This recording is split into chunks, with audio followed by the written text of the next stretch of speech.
এই নୂଆ ଗାଡିଟେ କିଣିଲ କଣ ଏଇ ଗାଡିଟା ଧରି ବୁଲୁଛ? କଣ କରିବା ଭାଇ ଟିକେ ବଜେଟ କମ ଅଛି ଗୋଟେ ଶସ୍ତାରେ କୋଉଠି ମିଳିବ କି ନା ନୂଆ ଗାଡି ଗୋଟେ କିଣିବାକୁ ନା ମିନିମମ ଲକ୍ଷେ ଟଙ୍କା ଖର୍ଚ୍ଚ ହବ ଷ୍ଟାର୍ଟିଂ ଟା ଲକ୍ଷେ ଟଙ୍କା କୋଉଠି ଶସ୍ତାରେ ହବ କିଛି ଜାଣିଛ କି ଭାଇ ଶସ୍ତାରେ ମା ମଙ୍ଗଳା ଅଟୋ ୱାର୍କସପ ଆସିଛ ଏଇଠି ଭାଇ ବଢିଆରେ ସେ ମୁଁ ବା ଯାଉଥିଲି ଗାଡିଟା ସଜାଡିବା ପାଇଁ ବହୁତ ଭଲ ରେଟ୍ ରେ ଏଇଠି ସେକେଣ୍ଡ ହ୍ୟାଣ୍ଡ ହଉ ଆସ ଦେଖିବା ଆସ ଏକ୍ସଚେଞ୍ଜ ବି କରିହବ ଗାଡି ଏକ୍ସଚେଞ୍ଜ ବି ହବ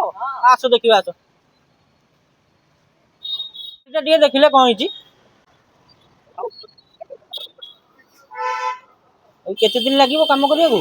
2 ଦିନ ଲାଗିବ 2 ଦିନ ଲାଗିଯିବ ଏ ଭାଇ ଏ ଗାଡି ଛାଡ ଇଏ ନୁହଁ ଆମର ସେକେଣ୍ଡ ହ୍ୟାଣ୍ଡ ଗାଡି ଦେଖ ଏଠି ନେଇଯିବା ଆଉ ଏଗୁଡା ସବୁ ସେଲିଂ ପାଇଁ ରଖିଛନ୍ତି ତାହେଲେ ଗାଡି ଟିକେ ଦେଖିବା ଆଉ ଭାଇ ଦେଖ ଭାଇ ଦେଖିବ ଗାଡି ଆଜ୍ଞା କୋଉ ଗାଡି କଣ ଅଛି ଟିକେ କହିଲେ ଗୋଟେ ନବା ଗାଡିଟା ଖରାପ ହେଇଗଲା ବଜେଟ ତମର କେତେ ଯେତେ ଶସ୍ତାରେ ହେଇପାରିବ କାରଣ ନୂଆ ଗାଡି ଆଣିଲେ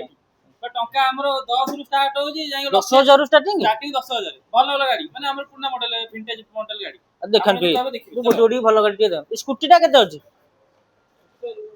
ଏଇ ଗାଡି କେତେ ଅଛି ଏଇ ଗାଡି ଆମର ଷ୍ଟାର୍ଟିଂ ହଉଛି 30,000 30,000 ଗାଡି ଭଲ ଅଛି ତ ଚଲେଇକି ଚାହିଁଲେ ନା ନେଇକି ଯିବ ରଗଡିକି ଆସିବ ଯେତେ ଆଡେ ଯିବା କଥା ଆଉ ଅଲଗା କଣ ଅଛି ଟିକେ ଦେଖାଅ ଏଇ ଗାଡି କଣ କେତେ ଅଛି CBR 200X ଏଇଟା ଆପଣଙ୍କୁ ପଡିଯିବ ଲକ୍ଷେ ବହୁତ ବଢିଆ ରେଟ୍ ଅଛି ତ ପଲସର ଟା ଆପଣଙ୍କୁ ପଡିଯିବ 80,000 ନାଇଁ 80,000 ଏଟା ତ ନୂଆ ଦେଖାଉଛି ଏବେକା ଗାଡିଟା କମ ଚଲା ହେଇଛି ଆଉ ବଢିଆ ହବ ଏଇଟା ନେଇଯିବା ଆଉ ଭିତରେ କଣ ଅଛି ଟିକେ ଦେଖିବା ଆସନ୍ତୁ ଭାଇ ଏଇଟା କେତେ ଅଛି ଏଇଟା ଆପଣଙ୍କୁ ପଡିଯିବ 50 ତ ବଢିଆ ନୂଆ କଣ୍ଡିସନ ଗାଡି ଅଛି ପୁରା ମସ୍ତ କଣ୍ଡିସନ ଅଛି ଏଇଟା ଆପଣଙ୍କୁ ପଡିଯିବ 60 ଏଗୁଡା ସବୁ ଏଇ ରେଟ୍ ରେ ସବୁ ରହିବ ନାଇଁ କି ସବୁ ଡିଫରେଣ୍ଟ ପ୍ରାଇସ୍ ରହୁଛି ଏଇଟା ଆପଣଙ୍କୁ ପଡିଯିବ 70 ବୁଲେଟ ଟା ନବା ବୁଲେଟ ଟା କେତେ ଅଛି ବୁଲେଟ ଭାଇ ସେଟା ଜାଭା ଗାଡି ଟିକେ ଖାଲି ଗୋଟେ ମିନିଟ ମୁଁ ଦେଖେଇ ଦେବି ସ୍ଟାର୍ଟ ହେଇଯା ମାନେ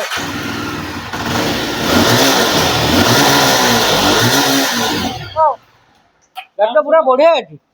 ମାତ୍ର 1.5 ତାହେଲେ ସେଉଟା ଫାଇନାଲ କର ଫାଇନାଲ କରିବା ଆଉ ଗାଡି ଦେଖିବ କି ସାଙ୍ଗମାନେ ପାଇଁ ଯଦି କିଏ ଦରକାର ଥିବ ଇନଭେଷ୍ଟ କରିବ ଦେଖିବେ କି ହଁ ଦେଖୁନାହାନ୍ତି ଆମର ଦେଖନ୍ତୁ କଣ କେତେ ରେଟ୍ ଅଛି ଏଇଟା ଆପଣ ପଡିଯିବ ଲକ୍ଷେ ବ୍ଲାକ୍ ବିୟୁଟି ଲକ୍ଷେ ଟଙ୍କା ଭଲ ଅଛି ଭଉଣୀ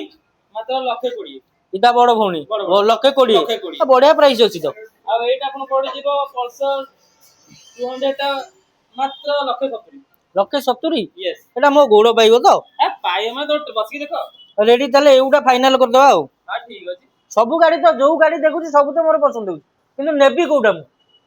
ମୁଁ ବହୁତ ବଢିଆ ଲାଗୁଛି ରେଟ୍ ବି ଭଲ ଅଛି ପୁରା ପସନ୍ଦ ମାନେ ପୁରା ବଢିଆ ପସନ୍ଦ ହଉଛି ଏଇ ଗାଡିଟା ନେଇଯିବା ନହେଲେ ଆଉ ବଢିଆ ଲାଗୁଛି ତ ଏଇ ଗାଡିଟା ଫାଇନାଲ କର ଏଇ ଗାଡିଟା ଫାଇନାଲ କର